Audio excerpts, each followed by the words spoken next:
샬롬.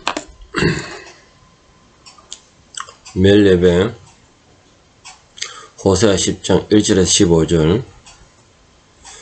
이 본문은 이스라엘의 죄와 심판 그리고 하나님의 정의와 회복을 다루는 내용을 다룹니다. 하나님께서 이스라엘 백성과 이스라엘의 배신과 불순종에 대한 심판을 예언하시며 그들이 하나님을 떠나 우상 숭배와 부패한 삶을 살았음을 고백합니다. 기도하도록 하겠습니다. 주님, 이스라엘의 백성의 죄가 우리 또한 그러한 길을 걸어가는 죄인입니다. 그리스도의 보혈로 의인 삼아 주시고 우리를 깨끗하게 하여 주시고 우리를 사용하여 주심을 감사하며 예수님 이름으로 기도합니다. 아멘. 1에서 4절까지 이스라엘의 죄악과 교만. 이스라엘을 열매 맺는 포도나무로 묘사하면서 그들이 풍요로움을 얻었을 때 우상 숭배에 빠지고 하나님의 떠난 사실을 지적합니다. 풍요는 그들에서 하나님을 더 의지하게 한 것이 아니라 오히려 죄악의 길로 인도했습니다. 4절에서 그들이 공한 맹세와 거짓 약속을 하며 하나님의 율법을 어긴 것을 고발합니다. 많은 사람들이 현대병의 가장 주요 병이 부자병입니다. 이스라엘 백성이 바알을 섬기는 것은 풍요의 더 큰 풍요를 꿈꾸었던 그들입니다. 하나님의 사랑을 입었던 그들이 물질 앞에서 배신했습니다. 지금 대한민국이 아주 부자의 나라가 되었습니다. 어쩌면 우리도 이스라엘처럼 이 풍요 가운데 부자병이라는 이런 바알의 신을, 풍요의 신, 기복의 신을 쫓지 않을까 상당히 우려가 됩니다. 이것은 인간의 전적 타락과 교만을 강조하는 겁니다. 인간의 본성은 하나님 떠나 자신을 높이는 경향이 있으며 하나님의 심판을 불러들이게 되는 겁니다. 자, 두 번째 5절에서 8절 심판의 날과 심판의 원인. 이스라엘은 우상을 세우고 그들에게 예배했지만은 하나님은 그들이 세운 우상과 제단이 부서질 것을 경고합니다. 8절에서 죄의 결과로 인해서 사람들은 산과 언덕에 피하고자 하지만은 하나님의 심판에서 피할 수 없음을 나타냅니다. 이 심판은 하나님께서 인간의 죄를 다루시는 공의의 모습입니다. 계획주신앙은 하나님의 공의와 심판을 강조합니다. 하나님의 심판은 죄에 대한 공의로운 반응이며 회개하지 않는 죄인은 결국 하나님 공의 앞에 직면하게 됩니다. 우리는 죄에 대한 하나님의 진노와 심판을 두려워하고 우리 삶에서 우상을 제거하고 하나님께로 돌아서야 합니다.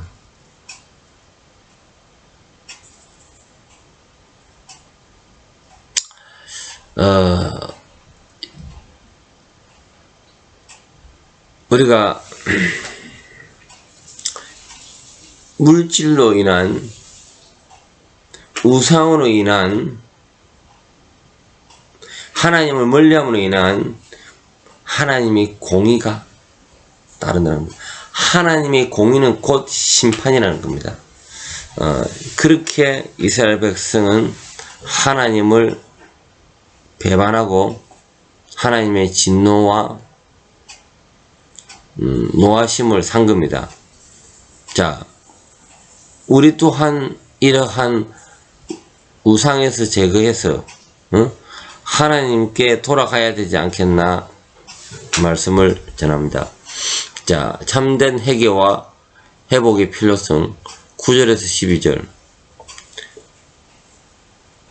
12절에 하나님은 너희는 공의를 심고 인애를 거두며 라고 말씀하시며 참된 회개를 통해 다시 하나님께로 돌아올 것을 촉구합니다. 땅을 기경하고 하나님을 찾을 때 하나님은 그들에게 의를 빛처럼 내리신다고 약속합니다. 계획주는 회개가 신앙의 필수 요소임을 강조합니다. 회개는 단순히 죄를 후회하는 것이 아니라 마음을 돌이켜 하나님께 향하는 것입니다. 이스라엘처럼 형식적인 회개가 아닌 진정한 회개의 마음을 통해 하나님께서 주시는 은혜를 경험해야 합니다. 많은 인생들은 후회를 합니다. 이 후회는 회개의 본질이 없는 거죠. 회개의 본질은 돌이키는 겁니다. 하나님 앞에 무릎 꿇는 겁니다. 순종의 삶을 사는 겁니다. 많은 인생과 저는 상담을 하면서 통화를 하고 만나고 이야기를 하지만은 그들의 가운데 진정한 회개가 있었던가? 진정한 회개는 돌이키는 겁니다. 단순히 내 잘못했다가 아닙니다. 돌이켜야 됩니다. 과거의 습관과 과거의 그의 잘못된 행동과 그의 언행과 삶이 있었더라면 거기서 돌이켜야 됩니다. 돌이킨다 하면 똑같은 행동을 하지 말라는 겁니다. 이렇게 이스라엘 백성은 하나님 앞에서 진정한 회개를 못하여 하나님의 심판을 사게 된 겁니다. 자, 13절에서 15절 이스라엘 회개 거부와 심판. 이스라엘은 의가 아닌 악을 심고 결과적으로 그들의 불의의 열매를 거두었습니다. 15절에서 베르다에서의 심판처럼 하나님께서 그들의 죄악에 대한 공의로운 심판을 내릴 것을 경고합니다. 죄의 대가가 반드시 있으며 하나님의 경고를 무시하는 자들에게 심판이 임합니다. 계획주의 신앙은 하나님의 주권적인 통치 아래에 인간이 자신을 낮추고 하나님의 명령에 순종해야 한다고 가르칩니다. 우리는 이스라엘의 모습을 통해 경고를 받고 하나님 앞에서 겸손히 회개하며 그분의 인도를 따라야 합니다.